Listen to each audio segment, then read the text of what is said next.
हमारे यंगस्टर्स में बढ़ती हुई अदम बर्दाश्त, ये अदम बर्दाश्त है क्या? हम में ये दिन ब दिन डेवलप क्यों हो रही है? उस पर मैं आज बात आपसे करना चाहूँगा और उसके कॉन्सिक्वेंसेस क्या हैं जो हम फेस कर रहे हैं, जो हमें डेली रूटीन में देखने पड़े। कल मैं एक वाक़या देखता हूँ, डिफेंस में वाक़या पेश आता है। बहुत नामी गिरामी एक शख्सियत है, उनके बेटे जो हैं उनका कत्ल होता है और अकलौता बेटा उनका, उसको कत्ल कर दिया जाता है। पीछे रीज़न हम पीछे जाते हैं, देखते हैं, अदम बर्दाश्त है।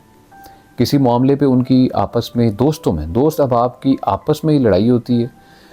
निजी ज़िंदगी के अंदर कोई मामला होता है, मैं वो डिस्कस नहीं करना चाहता। मैं सिर्फ आपको ये बताना चाहता हूँ कि अदम बर्दाश्त किस तरीके से हमें खा रही है दिन ब दिन।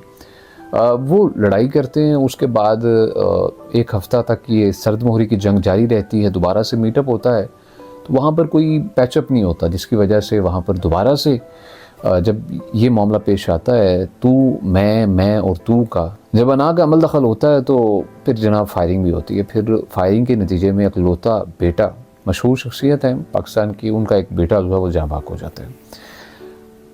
अब इससे थोड़ा पीछे चले, हमने देखा 2 भाइयों का कत्ल होता है, 2 भाई मारे जाते हैं, सब फल लेने जाते हैं, वहाँ पर उनको कत्ल कर दिया जाता है। उसके बाद जिन्होंने कत्ल किया वो भी ऑब्वियसली मारे गए। आप ये देखें कि अदम बर्दाश्त, इस सब के पीछे क्या था? अदम बर्दाश्त थी।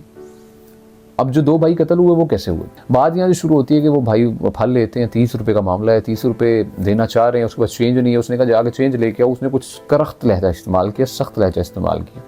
उसने कहा मैं नहीं लेके आऊँगा, तुम फल कम कर दो। उसने कहा मैंने फल कम नहीं करने, अब चेंज तुम नहीं लेके आना। उसने कुछ गाली दी, वो क्या मामला है? ये मामला पेश आया।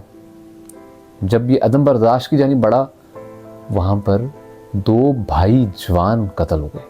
आप देखिए अदम बर्दाश्त किस तरीके से हमें अफेक्ट कर रही है। जनाब आजकल ऐसा दौर है कि आपको कोई बोले कि मेरा हाथी तार पे बैठा है, उसको बैठा रहने दो, उसको नीचे उतारने की कोशिश मत करो, क्योंकि उसका हाथी ऊपर है, वो ऊपर ही बैठा रहेगा। तुम जितना उसको नीचे उतारने की कोशिश करोगे वो तुम्हें ही मोरद इल्ज़ाम ठहराएगा। बल्कि ये भी हो सकता है कि वो तुम जो उसके हाथी नीचे उतारने की कोशिश कर रहे हो ना, उस दौरान वो हाथी ही तुम पे गिरा दे। ये ध्यान रखो। अगर कोई कहता है जनाब मेरा 100 जो है ना वो 500 का है, तो बोलो ठीक है। अगर कोई शख्स आपको ये कहता है कि अभी रात है, हालांकि वो दिन है, उसको बोलो ठीक है जनाब, आपकी रात ही है, हालांकि वो है तो दिन है। किसी से भी अभी इस दौर के अंदर ख़ास तौर पर झगड़ना नहीं, बर्दाश्त की कमी न लेकर आए।